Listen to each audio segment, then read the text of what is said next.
할렐루야. 제가 기도원에서 집회 인도할 때는 항상 이렇게 인사를 시작하고 또 말씀을 전합니다. 우리 기도원 위원회 또 중보기도팀 함께 해주시는 분들께서 보통은 수요 오전 예배 때 참석을 많이 하시는데 오늘은 제가 몇 주 전부터 좀 부탁을 드렸더니 저녁에 많이들 나오셨어요. 그리고 들으시는 여러분들은 어떠셨는지 모르지만 오늘만 해도 제가 교회에서 4시에도 모여서 연습하신 걸로 알고 6시에 성봉 예배실에서 모여서 연습하시고 7시에는 본당에 올라오셔 리허설까지 하신 그 정도의 무대를 여러분이 보신 겁니다. 그리고 몇 주 전부터 저한테 목사님 우리 이 스카프는 이렇게 하기로 했습니다. 뭐 율동은 뭘 하기로 했습니다. 의논하시고 기도하시고 걱정하시고 우리 한기채 목사님 해주셨던 말씀 중에 제가 좋아하는 말씀이 있어요. 뭔가 하면 새벽 기도는 기도 드리는 그 시간뿐만 아니라 집에서 준비하는 시간부터 하나님께 영광 돌리는 거다. 그 말씀을 제가 참 좋아하고 기억하고 있는데 그 준비했던 모든 시간들 통해서 다 하나님께 영광 돌리셨다. 그렇게 믿습니다. 하나님께서 기쁘게 받으신, 보는 저희들은 조금 민망했을지 몰라도 하나님 참 기쁘게 받으셨겠다. 그렇게 생각합니다. 다시 한번 감사를 드립니다. 앞에 순서들이 좀 있었으니까 되도록 말씀은 좀 짧게 전하려고 준비했습니다.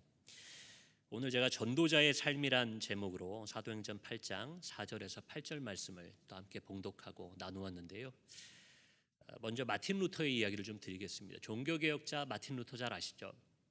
마틴 루터의 영성을 어떻게 한마디로 정의하는 것은 어렵습니다. 그러나 많은 학자들 또 영성학자들이 정의 내리기를 십자가의 영성이다 이렇게 일반적으로 이야기를 합니다. 그러니까 마틴 루터의 영성하면 십자가의 영성 이렇게 얘기하시면 어디 가서 이제 중간 이상은 가시는 거예요. 그 종교개혁자 마틴 루터의 그 영성을 왜 십자가의 영성이라고 부를까?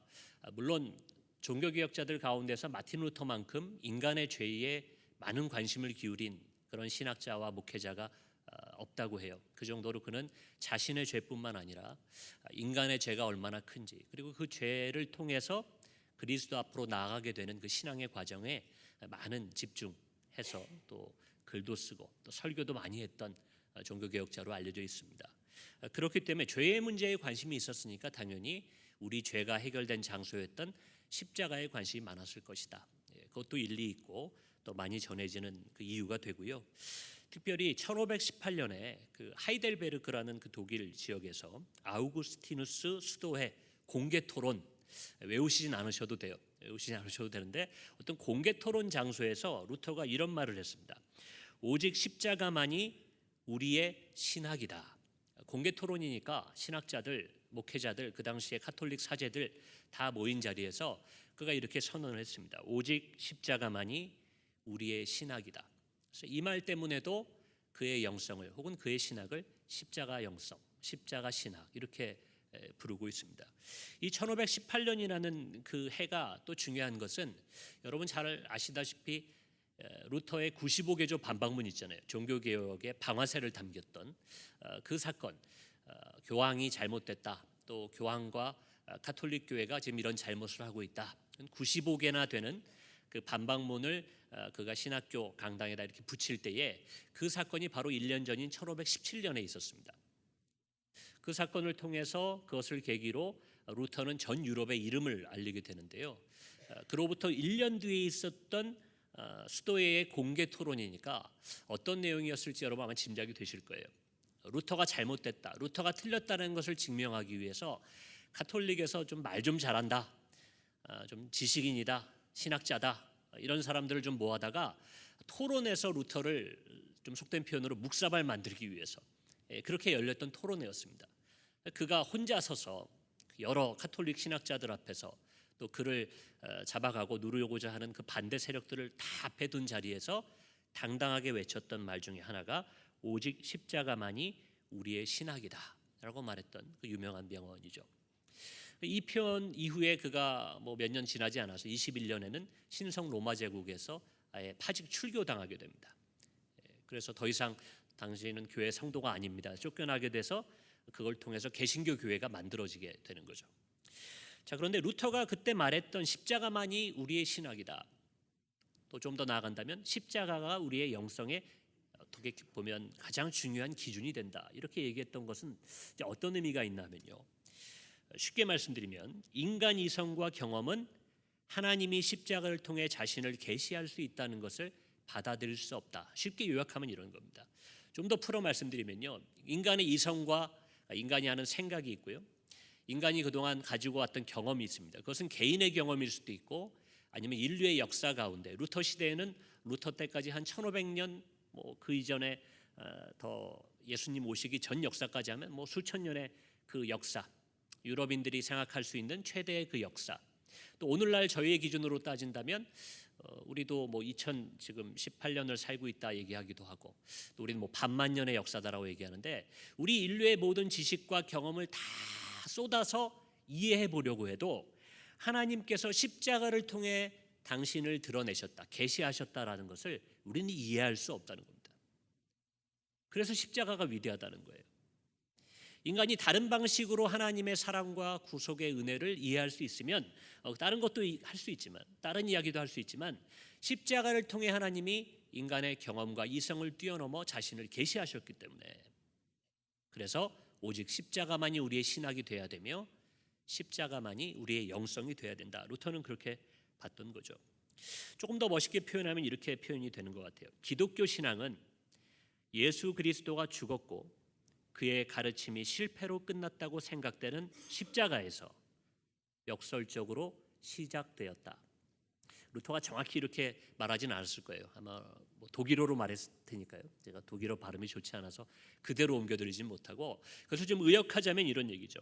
다시 한번 읽어드릴게요. 기독교 신앙은 예수 그리스도가 죽었고 그의 가르침이 실패로 끝났다고 생각되는 그 지점인 십자가에서 바로 그곳에서 역설적으로 시작되었다. 이것이 루터의 십자가 영성, 우리 종교개혁의 십자가 정신이라고 할 수 있을 겁니다. 제자들이 볼 때에도 또 그 당시에 모든 사람들이 바라볼 때 그 십자가 사건은 어떤 것이었냐면 오늘날은 우리가 십자가를 영광으로 바라보고 은혜로 바라보고 저 멀리서 십자가가 보이면 야 저기 교회가 있구나 반가운 마음으로 달려가지만 그 십자가라는 것이 그 당시 가졌던 의미는 예수가 죽었다는 거예요. 예수가 그리스도라고 믿었는데 그가 허무하게 죽어버렸다는 겁니다. 그리고 그가 가르쳤던 것, 천국이 가까워졌고 너희가 나를 통해 아버지를 볼 것이고 말했던 모든 이야기들이 이제 끝났구나, 실패했구나. 그의 사역과 그를 따랐던 제자들의 삶은 실패로 끝났구나. 여러분 그것이 인간의 이성과 인간의 경험의 결론이었다는 거예요. 근데 역설적으로 여러분 어떻습니까? 우리는 알고 있잖아요. 우리가 알고 있는 것처럼 기독교의 신앙은 거기서부터 시작됐다는 거예요. 끝났다고 생각하는 그 시점에서 시작되었다는 것입니다. 생각할수록 기독교는 놀라운 종교고요. 생각할수록 하나님의 은혜는 우리 인간의 기대와 생각을 뛰어넘는 참 놀라운 은혜요 능력이라는 생각을 지울 수가 없습니다. 오늘 저희가 읽은 이 본문도요. 오늘 저희가 읽은 이 본문의 말씀의 배경과 또 이어지는 그 이야기들도 어찌 보면 바로 이러한 십자가 영성과 관련되는 놀라운 역설적인 하나님의 역사를 잘 드러내주는 사건이 담겨 있습니다. 오늘 본문의 말씀을 좀 살펴보겠습니다. 여러분 그 예루살렘 교회 초대교회 가운데에서도 첫 번째 교회를 꼽으라 그러면 아마 예루살렘 교회를 여러분 생각하실 겁니다. 사도행전의 첫 번째 교회요. 예수님이 승천하신 후에 제자들이 예루살렘에 모여서 있을 때에 그곳에 성령이 임하고 나가서 베드로가 설교하면서 교회의 역사가 시작되는 거죠. 근데 그러한 교회의 역사가 시작되고 나서 사도행전에 보면 굉장한 박해와 고난들이 찾아옵니다. 유대인들에게 끌려가서 고문당하고 고초당하기도 하고요. 사도들이 많은 괴로움을 당해요. 그래서 사도행전 5장 42절에 보면 이렇게 되어 있습니다. 제가 그냥 대표로 읽겠습니다. 사도들이 고난을 당하고 있던 때예요. 교회가 막 세워졌을 때고요. 그들이 날마다 성전에 있든지 집에 있든지 예수는 그리스도라고 가르치기와 전도하기를 그치지 아니하니라. 이게 사도행전이 기록하고 있는 초대교회 첫 번째 교회의 모습입니다. 예루살렘에서 그들이 고초를 겪고 어려움을 당하고 탄압을 받고 또 오해를 사고 그런 와중에도 그들이 쉬지 않고 예수가 그리스도다. 바꿔 말하면 예수님이 우리의 구세주다라는 것을 전파하고 가르치고 요즘으로 치면 성경 공부도 하고요. 설교도 하고 예배도 하고 찬양도 만들어 부르고 이제 그런 것들 활동을 했던 거죠. 자, 그게 얼마나 부흥을 했냐면 제가 예전에도 이런 비유를 들었던 기억이 납니다. 제가 이번 주일 오후에도 그 신길교회 임직식에 참석해서 이 젊은 목사들도 와서 임직식 도와달라고 부탁을 하셔서 거기를 갔었습니다. 가서 있는데 임직을 여러 분 하시더라고요. 100명이 넘는 분을 동시에 임직한다고 너무 좋다. 교회가 부흥한다 얘기를 하시더라고요. 여러분, 임직자들만, 평신도 임직자들만 그렇게 세워도 대단한데, 여러분, 사역자를 동시에, 예를 들어서 부목사님을 한 번에 5명을 뽑는다, 어떤 교회가. 그럼 여러분, 우리가 그 교회 가보지 않아도 야, 이 교회가 뜨겁게 부흥하는구나 알 수 있습니까, 없습니까? 알 수 있어요. 한 교회에서, 저는 목사기 때문에 그게 더 민감한지도 모르겠어요. 어떤 교회에서 누가 나가시지 않았는데, 누가 떠나시지는 않으셨는데 새로 교육자 한 명이 필요해서 뽑는다 그러면 우리 목사님들끼리 그렇게 얘기해요. 교회 부흥했나 봐, 이렇게 얘기합니다. 일꾼이 필요하다는 얘기니까요. 일꾼이 필요하다는 얘기니까. 근데 초대교회 부흥의 역사가 얼마나 컸나 하면 한꺼번에 목사 7명을 세우는 역사가 있는 거예요. 그 교회 한 교회에. 그게 여러분 아시는 7집사를 세우는 사건입니다. 우리가 7집사 그러니까 집사님 임직식, 안수 집사님 세웠나 보다 이렇게 생각하지만, 여러분, 안수 집사를 세우는 전통은 거기서부터 뿌리를 찾을 수 있겠지만, 초대교회 그 당시에 집사들이 했던 역할은 거의 오늘날 목사님들이 하는 일, 아마 그 이상이면 이상이었지 덜하지 않았을 겁니다. 하루아침에 7집사를 세우는 거예요. 너무 할 일이 많으니까, 사람들이 너무 불어나서, 교회가 너무 부흥하니까요, 7집사를 한꺼번에 세운 겁니다. 그게 이제 사도행전 6장에 나오는 이야기예요. 7집사를 세우고, 여러분 잘 아시는 분 중에 스데반 집사가 이제 그때 뽑히는 거죠. 근데 바로 이어서 7장에 보면 스데반 집사의 설교와 순교 장면이 나옵니다. 참 안타깝죠. 잘 아시는 이야기니까 길게 말씀을 안 드리겠습니다. 스데반 집사가 밖에 나가서 사람들 앞에 참 은혜롭게 설교를 합니다. 사람들이 마음에 찔림을 얻게 되니까 기회를 엿보다가 돌로 쳐서 스데반 집사를 죽이게 되죠. 그런데 그 순교한 것이 하나님 앞에서 참 영광이고 좋았는데, 그 초대교회는 어떤 영향을 주게 되냐면, 제가 한번 읽겠습니다. 사도행전 8장 1절에 나오는, 저희 오늘 읽은 본문의 바로 윗부분에 나오는 얘기인데요. 그날에 예루살렘에 있는 교회에 큰 박해가 있어 사도 외에는 다 유대와 사마리아 모든 땅으로 흩어지니라. 누구 외에는요? 오늘 너무 찬양 연습 열심히 하시고 주무실까 봐 제가 일부러 질문 드리는 거예요. 누구 외에는, 그라고 나왔어요? 그렇죠. 사도 외에는. 사도는 여러분 아시다시피 그 가룟 유다 빼고서 한 사람을 더 제비 뽑아서 12명이에요. 12명의 사도를 제외하고는 모두 다 유대와 사마리아와 모든 땅으로 흩어지니라. 물론 예수님께서 그렇게 명령하셨어요. 너희가 온 유대와 사마리아 땅 끝까지 가서 나의 증인이 되리라. 그런데 그 말씀을 들었던 사도들이 생각했던 그림은 이런 그림은 아니었어요. 스데반이 순교를 하고, 사람들이요, 그 군중 침략하는 게 무섭습니다.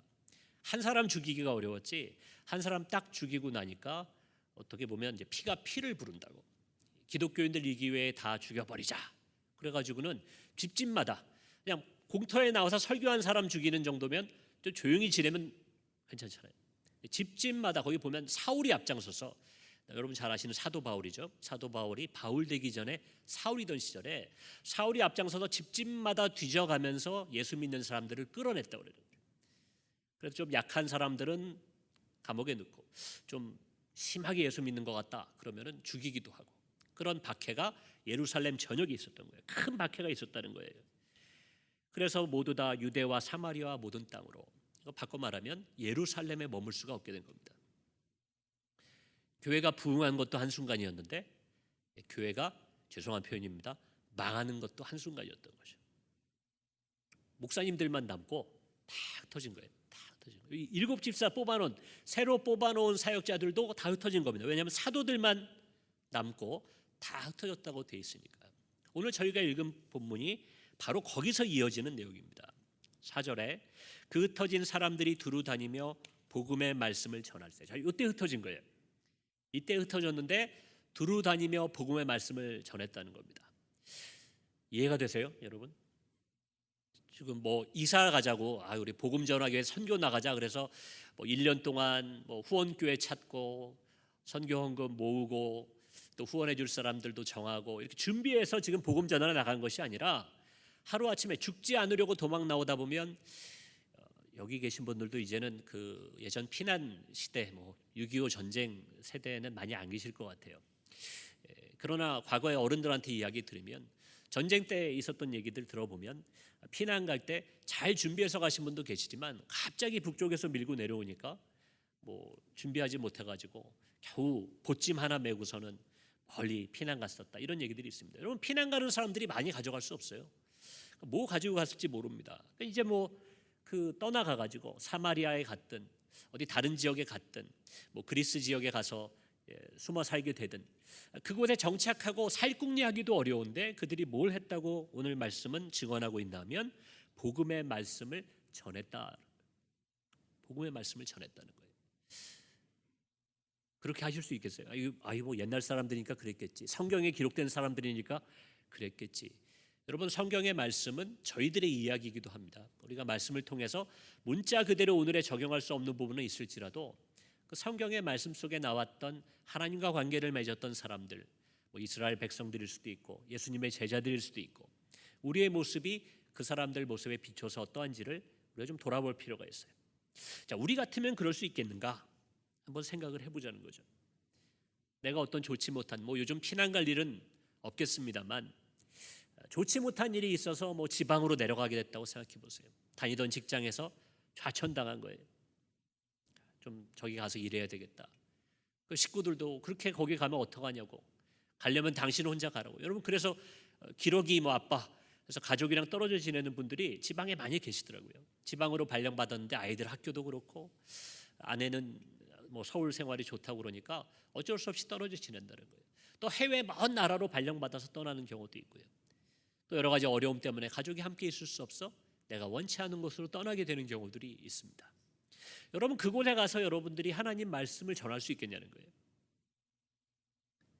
그곳에 가서 가자마자 교회 찾아서 예배만 드려도 참 대단하다 할 것 같아요. 그런데 가서 하나님의 말씀을 전한다? 여러분, 쉽지 않은 일일 것 같아요. 자, 그리고 연이어서 어떤 이야기들이 나오냐면 그 다음에는 이제 빌립에 대한 이야기가 이어져 나와요. 성경이 사도행전 뒷부분으로 가실수록 여러분, 빌립은 누군가 하면 스데반과 함께 뽑혔던 7 집사 중에 한 사람입니다. 그러니까 그도 물론 그가 사마리아에 가서 복음을 전했다 성경이 이렇게 증언하지만 그가 왜 사마리아에 갔을까? 제가 믿음 없는 목사여서 이런 안 좋은 상상을 하는지 모르겠지만 그도 예루살렘에서 죽을까 봐 간 게 아니었을까 싶기도 해요. 사도들 빼고는 다 흩어졌다고 그러니까 여기 있다가는 위험하겠다. 그래서 그가 떠난 거죠. 떠나서 사마리아로 피한 겁니다. 사마리아에 가서 거기서 복음을 전했던 겁니다. 빌립 집사의 활약은 이 8장 후반부에도 나오는데요. 그래서 아마 이 8장을 사도행전에서 분류할 때 좀 빌립의 활약이 가장 많이 나오는 부분이 이 8장입니다. 바울의 이야기가 많이 나오고 베드로의 이야기가 많이 나오지만 이제 빌립의 이야기는 이 8장에서 자세하게 기록되어 있습니다. 그 8장 후반부에 보시면 어떤 이야기도 있냐면 26절 이하에 보시면 에디오피아 여왕 간다게의 국고를 맡은 어떤 신분이 높은 내시가 있었던 것 같아요. 그 당시에 궁중일을 맡아보고 그 왕궁일을 맡아보는 사람들 가운데 내시들이 있었죠. 그런데 에디오피아라는 그 나라의 여왕 바로 옆에서 그 국고를 맡아서 보던 신분 높은 그런 내시에게도 이 빌립이 하나님 말씀을 따라서 복음을 전하게 됩니다. 어찌 보면 이 빌립이 바울이 이방에다가 많은 말씀을 전했고 복음을 전했다라고도 우리가 잘 알고 있지만 그에 앞서서 빌립이 먼저 사마리아에 가서 복음을 전하고 그리고 이방의 신분이 높은 분에게 하나님 말씀을 전했던 것을 보게 됩니다. 자, 다시 말씀드려요. 빌립도 쫓기는 상황이었다는 거죠. 빌립도 어려운 상황이에요. 빌립의 입장에서 얘기하면 집사로 뽑혀가지고 새로 직장에 부임한 겁니다. 목사님이 이제 청빙 받아서 사역을 막 시작한 거예요. 시작한 날에 망한 겁니다. 교회가 문을 닫아버린 거예요. 그럼 쫓겨났어요. 거기서 오래 일하고서 이런 일을 당했으면 억울하지도 않아요. 베드로나 요한처럼. 그런데 그는 일 시작한 지 며칠 되지도 않았는데 갑자기 너도 예수 믿는 사람이고 너 그쪽에 한패니까 현상수배가 돼서 사마리아로 피신을 온 겁니다. 그곳에서 복음을 전하는 거예요. 그 결과가 오늘 8절에 저희가 함께 읽은 그 성에 큰 기쁨이 있었다라는 거예요. 큰 기쁨이 있었다. 여러분, 사마리아는 제가 길게 말씀 안 드릴 거예요. 사마리아는 성경을 통해서만 우리가 봐도 그 지역 우리가 잘 모르는 지역이라 하더라도 이 시대의 사마리아에는 기쁨이 없는 곳입니다. 유대인들에게는 손가락질 당하고 다른 사람들도 웬만하면 거기 지나갈 길이 있으면 돌아서 갈 정도로 사람들에게 좀 천대받던 동네가, 역사적으로 미움받던 동네가 사마리아예요. 그리고 원래 기쁨이 있는 동네가 아닙니다. 어두운 동네예요. 근데 그곳에 기쁨이 있었다는 거예요. 왜 기쁨이 있었습니까? 빌립이 갔기 때문에? 기독교인들이 갔기 때문에? 아니요. 그 사람들은 피난자로 간 거예요. 피난자로. 제가 몇 년 전인가, 그때도 아마 수요예배 시간이었던 것 같은데, 이 본문이 아니라 딴 본문 갖고 설교하다가 이 본문 예화로 이런 얘기 드렸었어요. 여러분, 이 사람들이 사마리아에 들어가면 사마리아에 살던 사람들이 뭐라고 했겠어요? 이 유대인들한테. 예루살렘에서 살다 온 사람들이에요. 당신들 여길 왜 왔느냐 질문했을 것 같아요. 왜 왔냐? 우리 무시하고 우리 손가락질하고 우리랑 밥도 안 먹는 사람들이 뭐 먹을 거 있다고 우리 동네에 들어왔냐? 시비 걸었을 것 같아요. 그러니까 설명해야 됩니다. 남의 동네 와서 지금 숨어 살아야 되니까 설명하는데 뭐라고 설명했겠어요? 우리가 예수라는 분을 믿는데, 그분을 따르는 사람들인데, 그분 때문에 우리가 박해를 받고 어려움을 겪어가지고 왔으니까 좀 숨겨주십시오. 그 사람들이 물어봤겠죠. 아는 사람도 있었겠지만 소문 듣고, 예수님이라는 사람이 누굽니까? 그럼 여러분 뭐라고 설명해야 돼요? 여러분이 그 당시 계셨다면 뭐라고 설명했겠어요? 얼마 전에 십자가에 달려서 사형당한 사람입니다. 이거 설명해야 되는 거예요. 설명해야 돼요. 근데 거기까지만 설명하면 여러분 어떻게 돼요? 이거 범죄자를 따르는 무리구나. 너희 거기 무슨 도둑 패거리구나. 그래가지고는 마을에 들어오지도 못할 겁니다. 그러니까 어떻게 해야 돼요? 죽으신 것만 얘기하는 게 아니라 살아나셨고 승천하셨고, 그분이 죽기 전에 죄가 없었다는 걸 설명하려니까 그분이 말씀도 이렇게 하셨고 기적도 베푸셨고, 여러분 어쩔 수 없이 복음을 전하게 되었다. 저는 그렇게 보는 거예요.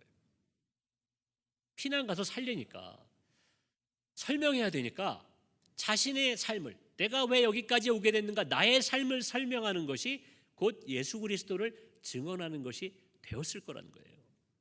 빌립은 안 그럴 수도 있어요. 적극적으로, 그는 그래도 7 집사로 뽑혔던 사람 중에 하나니까 적극적으로 좋은 의도로 예수를 전했을 수도 있습니다. 그러나 많은 사람들이 아마도 자신의 인생, 내가 왜 사마리아까지 들어오게 되었는가, 내가 왜 예루살렘에서 정말 이 보찜 하나 주고 신발도 짝재기로 신고 여기까지 헐레벌떡 오게 되었는가, 사연을 얘기함에 있어서 복음을 제시할 수밖에 없는 상황이었다는 거죠. 놀라운 건 뭐였냐면, 이거 안 믿어주면 어떡하지? 허무맹랑한 소리라고, 안 받아주면 어떡하지? 아마 걱정하는 마음도 있었는지 몰라요. 그런데 놀라운 것은 그 사람들이 그 복음을 듣고 세례받고 예수를 믿기 시작했다는 거죠. 그 성에 큰 기쁨이 임했다는 겁니다. 그 기쁨이 임하고, 그 이후에는 어떤 일까지 있냐면, 이후에 예루살렘 교회에서, 지금 예루살렘 교회는 어떤 상태라고요? 망했습니다. 죄송하지만 예루살렘 교회가 지금 망해 있어요. 누구만 있어요? 사도들. 그렇죠. 안 주무시네요. 사도들만 있어요. 사도들만 있으면 여러분 뭐 하겠습니까? 거기서 지금 잘못 나가 설교했다가는 한참 분노한 그 폭도들이 있어가지고 돌에 맞아 죽을지도 몰라요. 사도들도 숨어 있었을 겁니다. 할 일 없는데 잘 된 거죠. 사마리아에서 연락이 온 겁니다. 와서 좀 복음 좀 가르쳐 주십시오. 집사인 제가 혼자서 일하고 있으니까 힘듭니다. 사도 좀 보내주십시오. 누가 가나 하면 성경에 보면 베드로와 요한. 여러분 어른들 이런 표현 아시는지 모르겠어요. 스포츠나 뭐 이런 거, 또 연예인들 얘기할 때 최고로 뛰어난 사람을 에이스라고 합니다. 에이스. 사도 중에 에이스 그러면 베드로와 요한이에요. 그 당시에 바울은 아직 뜨기 전이고 최고의 에이스. 그래서 아마 예루살렘 교회가 부흥하고 있었다면 그들이 예루살렘을 떠날 수가 없어요. 베드로하고 요한은 거기 지켜야 됩니다. 매일 성전에서 가르쳐야 되고 예배 인도해야 되고. 그런데 다시 말씀드려요. 지금 예루살렘 교회 어떻다고요? 망했어요. 할 일이 없어요. 잘 됐다. 사마리아라는 곳은 원래 안 가는 곳이에요. 그런데도 베드로와 요한이라는 사도 중에 에이스들이 거기로 출동하는, 가서 말씀 전하자. 잘 됐다. 지금 할 일도 없는데 거기 가서 말씀 전하겠다. 갔더니 성경이 기록하기에 뭐라고 돼 있냐면 그전에는 그저 예수를 주로 시인하고 믿었던 사람들이 사도들이 와서 기도하고 말씀을 전하니까 성령까지 받는 거예요. 성령까지. 놀라운 역사들이 오늘 다 이야기 드릴 수도 없어요. 놀라운 역사들이 그 어느 땅이요? 사마리아 땅에서 일어나게 됐다는 겁니다. 나중에 거기서 그 마치고 돌아올 때도 여러 사마리아의 마을들에 들려서 복음을 전하는 베드로와 요한의 사역이 이어지는 것이 사도행전의 이야기입니다. 제가 오늘 제목을 전도자의 삶 이렇게 붙여보았어요. 여러분, 전도자의 삶, 전도하는 사람들, 우리 신앙인들의 사명이 전도라고 우리가 이야기는 합니다. 그렇게 알고 있어요. 그럼 전도자의 삶이라는 것은 도대체 어떤 걸까? 저는 이렇게 한번 정리해드리고 싶습니다. 여러분, 상황과 여건에 따라 전도를 하는 것은 전도자의 삶이라고 얘기할 수는 없어요. 뭐 프로그램이 있을 때 전도 주간에 하는 전도, 그것도 중요하죠. 주일에 아니면 어떤 때 나가서 하는 노방 전도 프로그램을 따라하는 걸 특별한 전도라고 한다면 그런 전도도 중요하지만 그것만으로 전도자의 삶을 산다라고 이야기하는 좀 부족하지 않나, 그런 생각이 듭니다. 삶이 곧 전도여야 한다는 거예요. 삶이 전도여야 됩니다. 즉 성공한 사람들 혹은 여유 있는 사람들만 할 수 있는 것이 전도가 아니라는 거예요. 우리가 전도 집회를 가게 되면 간증하러 나오시는 분들은 대부분 어떤 분인가 하면 사회적으로도 성공하신 분들이에요. 영향력이 있는 분이에요. 그분들이 예수 믿으라 그러면 사람들이 야, 저분이 저렇게 잘된 분이 믿으라 그러니까 한번 믿어볼까? 아무래도 영향력이 있겠죠. 그래서 우리는 전도자의 삶, 저는 전도하는 삶을 삽니다 그러면 그런 특별하게 성공한 분들 혹은 뭐 은퇴를 하셨거나 혹은 뭐 전업주부거나 그래서 자기가 특별한 일에 매여 있지 않기 때문에 전도를 좀 업으로 삼을 수 있는 사람들, 대표적인 사람들이 우리 전도사님들, 오죽하면 이름에 전도사님이라고 붙어 있어요. 그래서 어떤 저희 교회 아닙니다. 다른 교회에서 누가 그렇게 얘기하셨대요. 전도는 전도사님들이 해야지. 왜 우리한테 그 짐을 떠넘기느냐? 전도사님들이 하셔야 되는 거 아닙니까? 물론 전도사님들도 전도를 해야죠. 그러나 성경에 이야기하는 것은 우리 신앙인들에게 주어진 모든 신앙인들에게 주어진 사명이 전도라고 이야기하고 있습니다. 오늘 저희가 함께 읽은 말씀에서도 보여지다시피 사마리아로 흩어진 예루살렘 교회 성도들의 상황 다시 한번 제가 확인해 드리는 겁니다. 그들의 상황은 오늘날 우리의 관점에서 볼 때에 전도할 만한 상황이 아니었어요. 지금 앞길이 막막해요.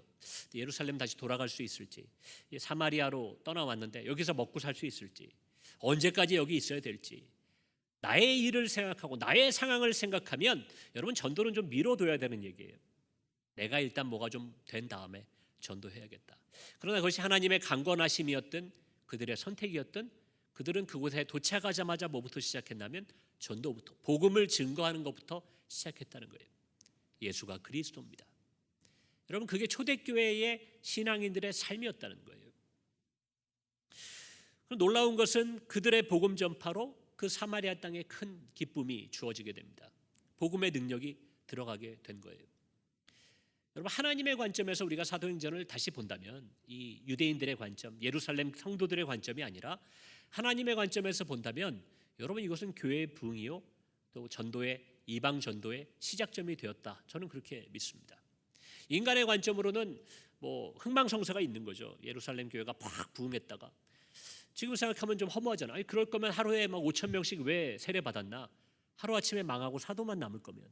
여러분, 그 5천 명 세례 받았던 사람이 어디 간 거예요? 사마리아에도 오고 뭐 그리스 지역으로 넘어가고 로마로도 넘어가고 뿔뿔이 이때 흩어진 사람들이, 그 세례 받은 사람들이 다 전도자가 된 겁니다. 바울이 혼자 전도해가지고 지금 대한민국 땅까지 아무리 2000년이라는 시간이 흘렀어도 이 복음이 전해졌겠습니까? 수많은 성도들이 이 사명을 붙들고 전도자의 삶을 살았기 때문에 단순히 무슨 부활절 행사로 한 번 전도한 것이 아니라 그들이 살아있는 동안에 그들의 생명이 다하는 순간까지 전도자의 삶을 살았던 결과로 우리 한국도 기독교를 받아들일 수 있게 되고 여기 있는 저와 여러분이 그 하나님의 크신 은혜를 접하게 된 것을 여러분 믿으시기를 바랍니다. 그리고 그 동일한 사명이 우리들에게도 주어져 있습니다. 8장 25절에 보면 그 사명이 어떻게 이어지는지 제가 한번 다시 읽어드릴게요. 두 사도가 주의 말씀을, 베드로와 요한이에요. 그들이 어리둥절했겠죠. 사마리아에서 왜 복음을 듣는다고 그러지? 사람들이 왜 그러지? 그리고 가봤더니 예루살렘보다 어쩌면 뭐 더한 감동과 더한 부흥이 그 사마리아 성에 있는 겁니다. 그걸 경험한 두 사도가 다시 읽습니다. 주의 말씀을 증언하여 말한 후 예루살렘으로 돌아갈새 사마리아인의 여러 마을에서 복음을 전하니라. 그들의 어떤 전도에 대한 생각으로는 유대인들이 아닌 사람들에게 복음을 전하는 걸 상상도 못했을 거예요. 그러나 그들의 삶을 하나님이 실패 가운데에서 또 고난 가운데 박해 가운데에 이리저리 흔드시는 가운데 결국은 그들이 자발적으로 사마리아 여러 마을에 복음을 전할 정도로 그들을 훈련시키고 변화시켰다는 것을 오늘 말씀을 통해서 볼 수 있습니다. 이제 말씀을 정리하겠습니다. 여러분, 전도라는 것 그리고 복음을 전하는 것은 결코 우리 삶의 한 부분이 되어서는 안 됩니다. 조금 어려운 말로 우리 삶의 하나의 영역에 그쳐서는 안 된다는 거예요. 마치 우리가 뭐 직장이 있고 또 가정 생활이 있고 또 개인의 취미 생활이 있고 이렇게 우리가 영역을 나눠서 살아가지 않습니까? 근데 마치 그런 것처럼 전도도 우리가 뭐 전도하는 시기가 있고 전도하는 시간이 따로 있고 이렇게 구분해 놓는 것, 물론 그렇게 특별한 전도도 필요하다고 제가 앞에서 말씀드렸어요. 그런 특별한 전도도 중요하고 훈련받을 필요가 있지만 더 나아가서 우리가 적어도 전도자의 삶을 산다고 이야기하려면, 기독교인다운 삶을 산다고 얘기한다면 여러분, 우리 삶의 모든 영역에서 전도자의 삶의 모습이 드러나야 된다는 거예요. 누가 여러분 살아온 인생을 물어보면요, 새로 사람을 만나면 비즈니스를 하든 친교를 하든 사람 만나면 묻잖아요. 아유, 어떻게 지내셨어요? 어떻게 살아오셨어요? 자녀는 어떻게 되세요? 뭘 공부하셨어요? 어떤 일을 하세요? 물어볼 때 자연스럽게 우리의 삶을 설명할 때 그리스도가 증언되어야 된다는 거예요. 전도하기 위해서 당신은 죄인입니다 이렇게 선언하고 들어가는 전도법도 좋지만 누가 나의 삶을 물어봤을 때 저는 뭐 몇남 몇녀 가운데 누구로 자라다가 어린 시절에 예수님 만나서 이런 복을 받았습니다. 자연스럽게 얘기할 수 있잖아요. 무슨 일을 하든 무엇을 하든 예수님에 대한, 그리스도에 대한 증언이 우리 삶을 통해서 드러나야 돼요. 말로, 행동으로, 또 여러 가지 경험을 통해 드러나야 됩니다. 여러분, 그렇게 하려면 어떻게 해야 될까요? 그런 삶을 살기 위해서는 어떻게 되어야 될까요? 결국은 내가 예수님과 동행하는 삶을 살아야 돼요. 그리고 나부터가, 남에게 전하기 전에 뭐 교육받아서 공부해서 전하는 것이 아니라 나부터가 나의 나된 것이 하나님의 은혜요, 내가 이날까지 살아온 것이 그리스도의 선물과 축복 가운데 가능했다라는 것이 고백돼야 돼요. 그래야 그 얘기가 나옵니다. 여러분, 좋은 일 있으면 누가 와서 무슨 얘기를 해도 그 얘기가 먼저 나갑니다. 사소한 거에도 오늘 좋은 일 있잖아요. 예를 들면 우리 권사님들 파마하신 날이 있어요. 파마하신 날. 그날은 거울 자주 보시더라고요. 보고 이렇게. 그래서 제가 기도원에서 있을 때도 권사님들 오시면 머리가 좀 달라지신 것 같다 그러면 어유 머리 하셨네요 하고 좀 알아봐 드릴 때가 있으면 그렇게 기뻐하세요. 우리 남편도 못 알아봤는데 아유 우리 목사님 알아봐 주시네요. 그래서 조금 다르면 예전에는 쑥스러워서 그런 얘기 안 했는데 너무 기뻐해 주시더라고요. 우리가 뭔가 이렇게 좋은 일이 있으면 그걸 얘기하고 싶고 누가 알아봐 주길 원하잖아요. 정말 예수님과 함께 사는 삶이 좋으면, 신앙생활이 기쁘면요, 누가 와서 다른 얘기를 물어봐도 그 얘기가 하고 싶은 거예요. 물어보지 않아도 티를 내고 싶은 거예요. 나 달라진 거 없어? 내가 예수 믿고 이렇게 됐는데 잘 못 알아보겠어? 나 좀 성품이 이렇게 달라졌는데, 내 표정이 이렇게 달라졌는데. 여러분, 자랑하고 싶은 거죠. 좋은 집을 사서 자랑하는 것이 아니라, 뭐 월급이 올라서 자랑하는, 몸이 건강해서 자랑하는 것이 아니라 내가 예수 그리스도의 은혜를 이만큼 받았다, 그것을 자랑하고 그것을 티내고 싶고, 여러분, 그 삶이 바로 전도자의 삶이 아닐까 생각을 합니다. 여러분, 복음을 전하는 것이 우리의 삶의 목적이자 이유가 되기를 주님의 이름으로 축원합니다.